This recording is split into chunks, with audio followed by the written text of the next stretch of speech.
In the world of true crime, some mysteries stretch across decades.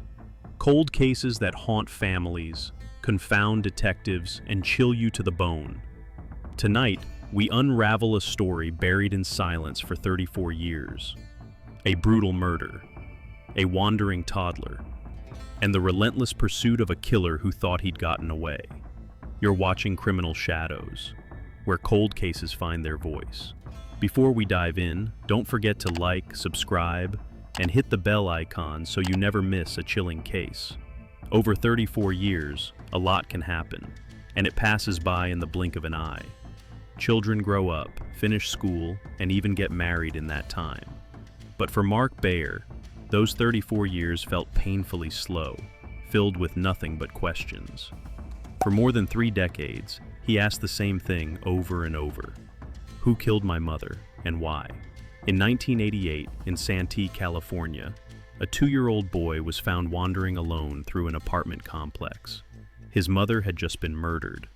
The body of 29-year-old Diane Lynn Dahn was discovered in her apartment on May 2nd by a co-worker who stopped by after Diane didn't show up for her shift. When they found her, she was already dead, brutally bludgeoned and stabbed in her bedroom. The autopsy revealed that she had died from stab wounds to the chest. It was a clear case of homicide, but there were no leads, no witnesses. Only her son, Mark Bayer, had been left unharmed amidst the horror. The San Diego County Sheriff's Department collected every piece of possible evidence from the scene. They bagged the bedding, anything the suspect might have touched. They gathered strands of hair, fingerprints, and tissue samples from underneath Diane's nails. Investigators interviewed Diane's family and friends. Everyone was confused and shocked. Not only was there no clear evidence pointing to the killer, but everyone spoke of Diane as someone well-liked and kind, making it hard to imagine who would want to hurt her. Most people close to Diane mentioned one name, her ex, David Bayer. Diane's sister Victoria admitted he was the first person who came to mind when she heard the news. Their relationship had ended poorly, stormy and filled with tension. When questioned by the authorities, David was visibly shaken. He was devastated by the news, and even more so upon learning he was the primary suspect. However, he was quickly cleared when he provided an airtight alibi for the time of the murder. After a lengthy investigation with no suspects or breakthroughs, the case went cold. For 34 years, Diane's family, especially her son, were left in limbo. No answers, no justice, just pain and the haunting mystery of why she was killed.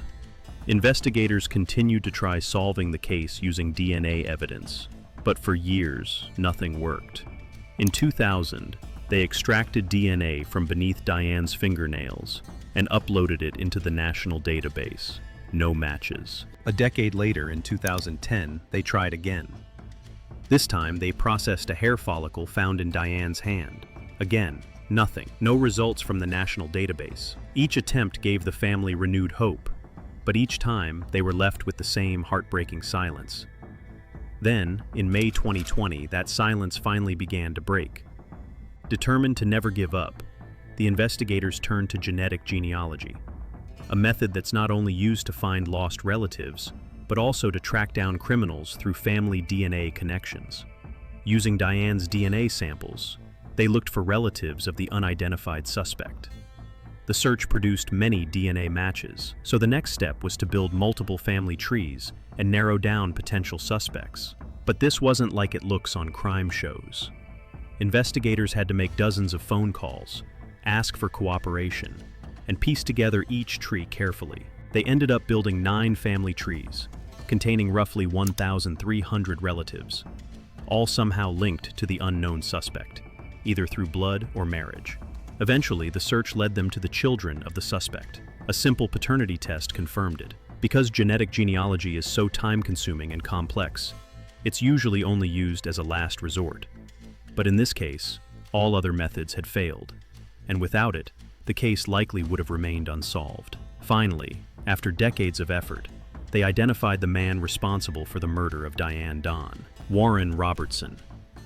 He lived in the same apartment complex as Diane back in 1988, but her family had never heard of him.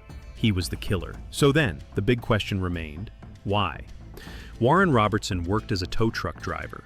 He lived in the building on Graves Avenue at the same time as Diane. His name never appeared on any suspect list or report. He was just another resident, someone with a shared interest in stock car racing. Both he and Diane were known to watch races at El Cajon Speedway. Warren had a minor criminal history, some petty crimes, but nothing violent, and nothing that would suggest he was capable of murder. Investigators were baffled. There was no sign of robbery, and although Diane was found nude, there was no evidence of sexual assault. But the truth would never be fully known. Warren Robertson died in a house fire in 1999, just 11 years after the murder, at the age of 39. He moved away from San Diego shortly after Diane was killed. Because he was dead, he could never face justice.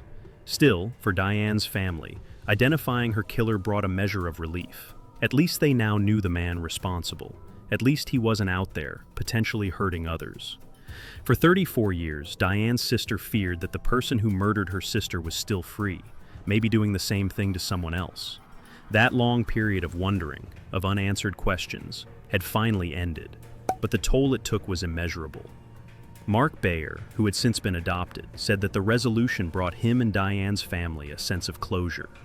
Though he doesn't remember much from that awful day, he remains deeply grateful to the investigators who never gave up, who kept searching until the very end. Thanks to genetic genealogy, the case was finally closed.